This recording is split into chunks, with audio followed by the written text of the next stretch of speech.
Hello everyone, and welcome to a tutorial on React Native's RecyclerListView. For me, building a React Native app, when it comes to building out a large, high-performant list, most people turn to an item called FlatList. However, during my implementation of my React Native app, I ran into a lot of problems with FlatList. My requirements had a lot of complexity where I had to sort and filter a primary list over and over again. And with FlatList, I ran into a lot of problems. The data was going in correctly, but FlatList, it just wasn't rendering the data correctly, and eventually it would end up erroring out, which led me on a journey to find an alternative, and this is where I came across RecyclerListView. I'll just move into the differences between your three primary types of lists with React Native. The first one people typically go to is a list view called scroll view. A scroll view is it's really easy to set up, and it is fairly flexible. There are several props that you can use in scroll view, such as a horizontal option, pull to refresh, great options like that. However, on the bad side, it loads all the content of the list all at once. And so if you have a larger list, it's going to load a lot of items all at once. It's going to take a long time, and it's going to eat up all of your memory and resources on your device. So typically when you have requirements that warrant a more intelligent list, most people run to FlatList. And FlatList is great. It has automatic memory management. It loads items in the list as it needs them. There's also really good documentation. If you go out to the React Native website, there's great documentation on FlatList, how to use it. There's great Stack Overflow and GitHub tutorials on FlatList. However, in my experience, it is very buggy, especially if you're altering data. If you're refreshing the list very often, if you're filtering and sorting, it can lead to a lot of bugs. And then you have the lists on topic, which is RecyclerListView. RecyclerListView is made by a e-commerce company called FlipKart. FlipKart is really huge. You may have seen in the news recently with the big acquisition. They use RecyclerListView directly in production, and this is in India, and the devices typically in India are not as resource heavy, so you can know that it performs very well on almost any device. It has automatic memory management just like FlatList. It also works on the web, which is a huge bonus if you have a cross-platform application. Some of the cons, however, is that it is hard to set up, and there's limited documentation on it. I mean, this is the GitHub page, and there's some information in here, but it's really limited. When you go to build the props, you'll come here. They link you to this page. And I mean, it's literally just comments in the code, so it is a little hard to get started with just because of the lack of documentation. A little background if you're not aware how intelligent lists work.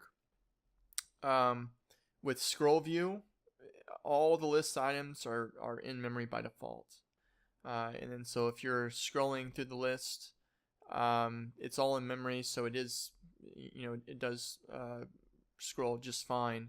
However, this is taking up a lot of memory all at once, and the load time can be quite high because you have to load all the items in memory at one time.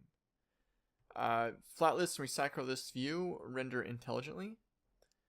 So initially, it's only going to load the first few items.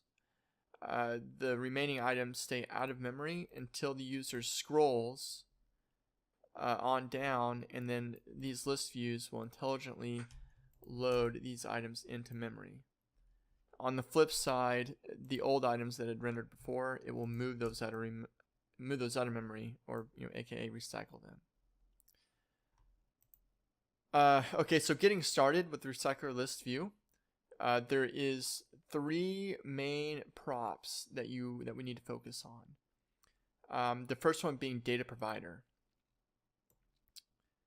Now, data provider is more or less, it holds the data of your list. It's whatever list that you're or whatever data or array that you're throwing into your list, you just feed it to data provider, and RecyclerListView does the rest. A few notes about this is that the array must be wrapped in RecyclerListView's data provider object. You'll see this when I show my coding example here in a second. Each item in the array must have an ID and type variable. This is very important. Next is the row renderer. Row render, it operates just like FlatList does. It renders each item on the list. So it's basically it's a function that takes in a type and data argument, and then it returns JSX. Very simple. The third one is an item called layout provider. Layout provider determines the dimensions of each list item. So you may, if you're coming from FlatList or ScrollView, you may be a little confused on this one because FlatList and ScrollView does it dynamically. RecyclerListView does not. You have to set the height and width dimensions of each item. However, if you think about it, if you can do this, you can also get pretty fancy with RecyclerListView. You can have many different items in the list with varying sizes. So it does work pretty well. Now, before we start writing code, there's a few libraries that we need to import. So if I go to my boilerplate directory, I can do a yarn add RecyclerListView, and we're also going to import a library called Faker. And we'll let that run.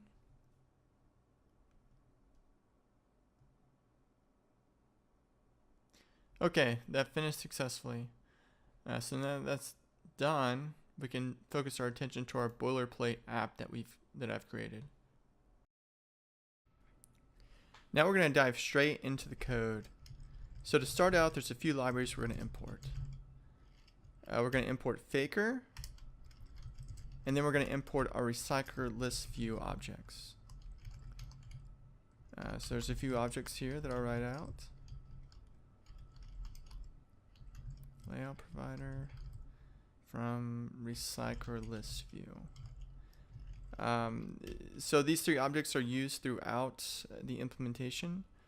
RecyclerListView is going to be our main component that we use. Data provider and layout provider are more or less wrappers that we'll put around different other components. We'll just define a screen width constant, and this is just going to be the width of our device. So we'll do dimensions.getWindow, and we'll put a .width there. Yes, width. And we're going to use this later in the layout provider once we get to it. Next, we're going to go down to the constructor, and we are going to create a fake data array. This is just going to store our fake data. I'm going to create a for loop to loop through this thing 100 times just to put in some fake data throughout this array.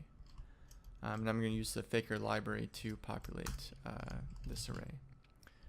So I'll do a fake data.push.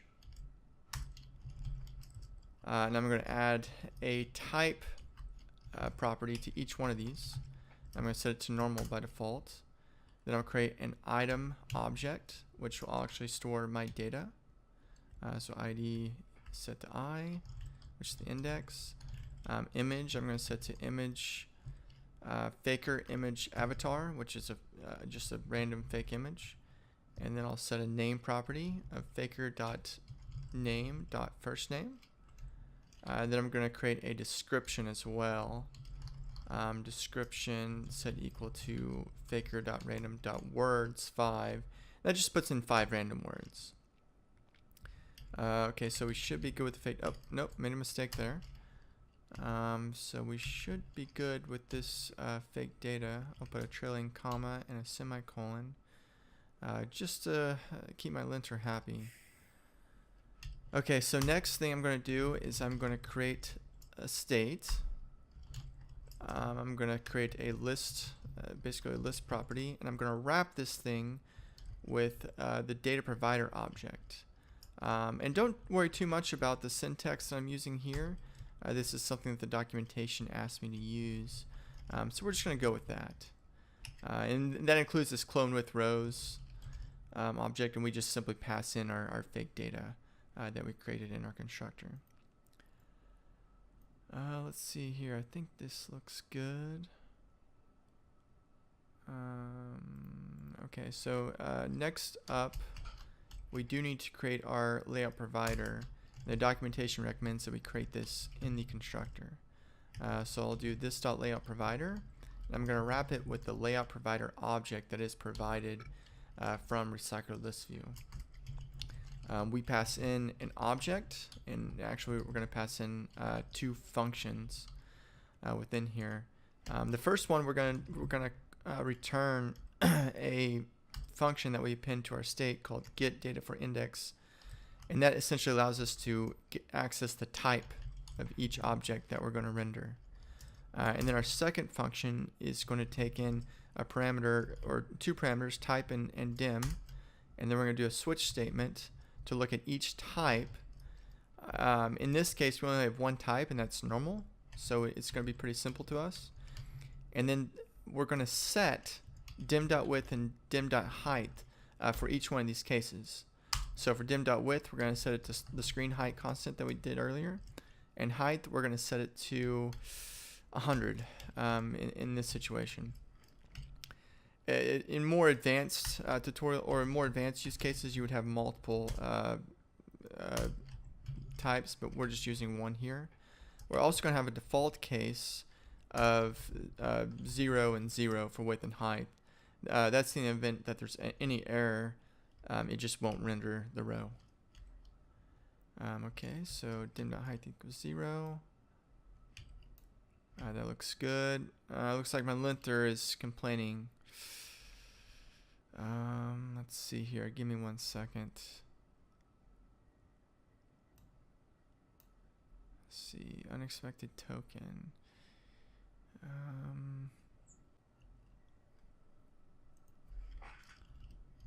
Let's see. I do need to set a break after each case method.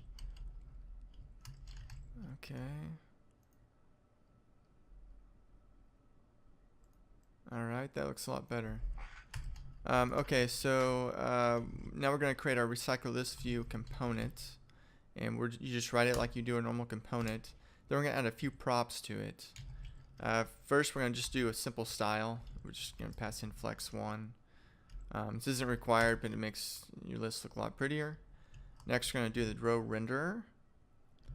It should be and then we'll set it equal to this.rowRenderer, which is a method that we haven't created yet. We will do that in a second. Next, we're going to pass in the data provider, which is we're just going to pass in our list. So this.list. Then we're going to define our layout provider. We're going to set this equal to the constructor item that we created earlier called layout provider. And that's really it for setting the component. There's a lot more you can do, but this is just for this example. We're just going to use those 3 items, which is pretty much the bare minimum. Okay, so now that we've done that, it is time to build our row render object that we already referenced but don't have yet. So this is going to take in 2 parameters, type and data, and we're going to define a function. And basically for this, you're returning a JSX. So we're going to deconstruct image, name, and description off of our data object and time. So we'll put in equals there, equals data.item.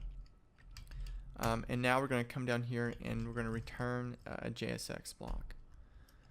So let's do a view here, a wrapping view. And then within this view, let's create a basic image. And we'll set that to source equals open bracket URI, and then we're going to set it to our image URL that we get from our Faker library. And after this, we'll make a little body view. So I'm going to create a view there, and we're going to we'll make a few different. We'll do two text objects here, name, and I'm going to make a description as well. Okay, let's look there. It looks like that's good. Yep.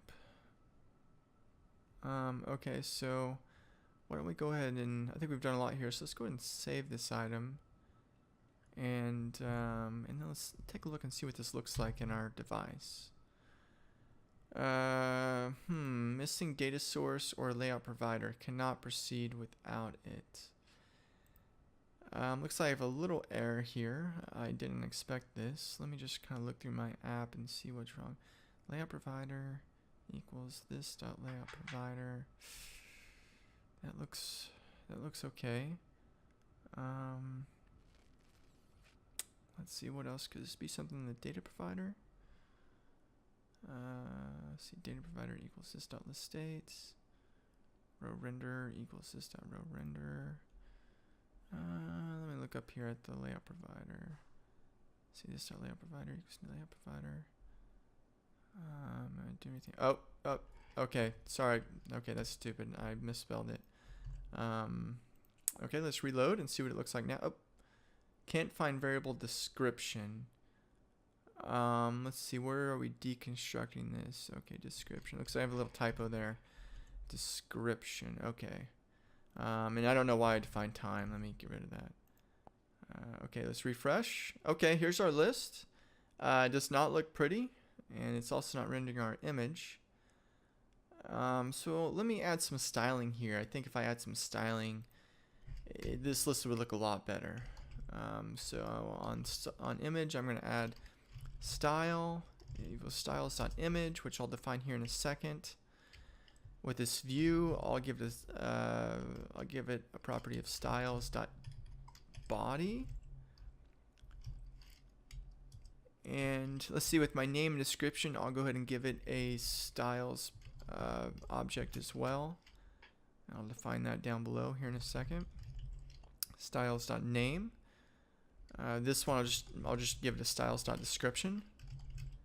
And this will allow me to basically change set different fonts or weights to each one of these. Okay, that looks pretty good. Checking for typos. Nope, looks good. So I'm going to go down here to my style sheet. Now I'm just going to add a few style objects here to my style sheet. I'm going to define body. And then I'm going to do, let's see, image. And then I'm going to do a name and description as well.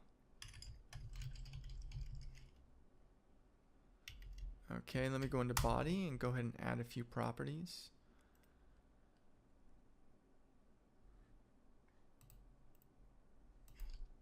So let's do a margin left and a margin right of 10. This should add some spacing in between our body, which I think will look pretty good. So now we'll do margin right 10. Let's see, what else can we do with body. We can do a max width. That's something that we could do. I can set it equal to my screen width. And then I think I might need to negate some items out of here. Because we'll worry about this later. Okay, so image, I'm going to add a few properties on image. I'm going to give it a height of 80. I think 80 is probably a good number. And a width of, oh, sorry, I'm doing all caps.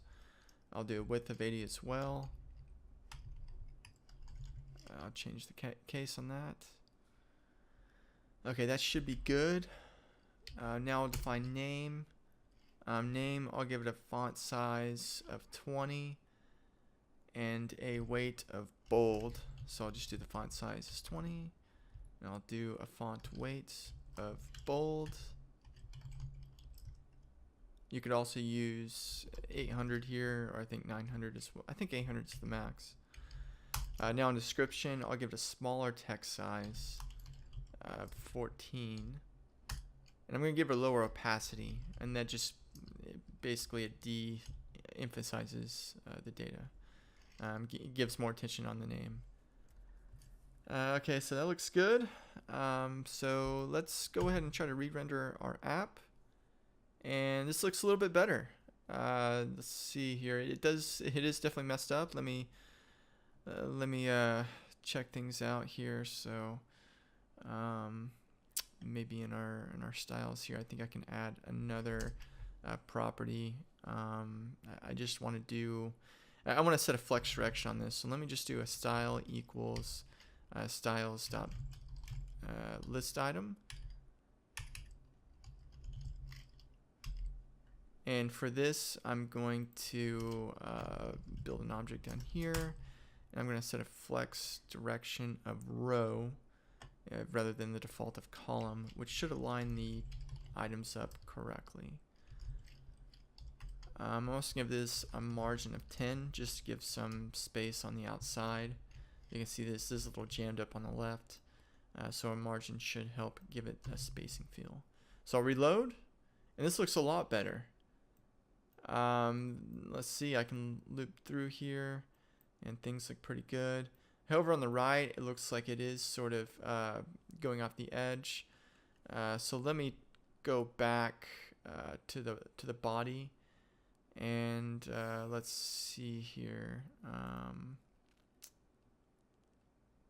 I'm going to give it another property here. Let's see. Yeah, if I go to body, I'm going to give it a max width, which will cap it off at a certain point. I'm going to add in the screen width that we defined earlier, but I need to negate out a few different items. I need to negate out the 80 plus 10 plus 20, which is our image width, our margins, and etc. And so now if we refresh, we can see this looks a lot better. If I loop through the list here, you can see that this performs very, very well. Doesn't seem to be glitchy, doesn't seem to be buggy. If I go fast, you can see that items will render as quickly as they can. This is based on that intelligent rendering I described earlier.